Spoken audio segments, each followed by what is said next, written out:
Say, ağaçta kaç kuş var? Söyle, ağaçta kaç kuş var?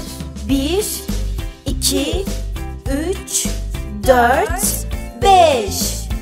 Ağaçta 5 kuş var. Say, ağaçta kaç kuş var? Söyle, ağaçta kaç kuş var? 6, 7, 8, 9, 10. Ağaçta 10 kuş var.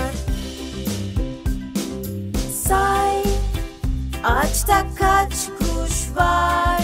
Söyle, ağaçta kaç kuş var? 11, 12, 13, 14, 15.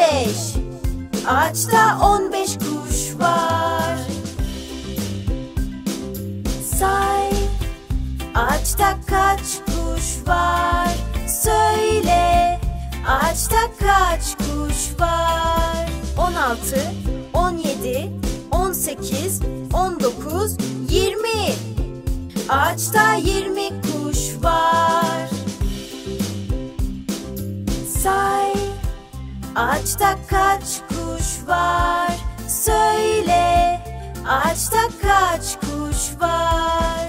1, 2, 3, 4, 5, 6, 7, 8, 9, 10, 11, 12, 13, 14, 15, 16, 17, 18, 19, 20.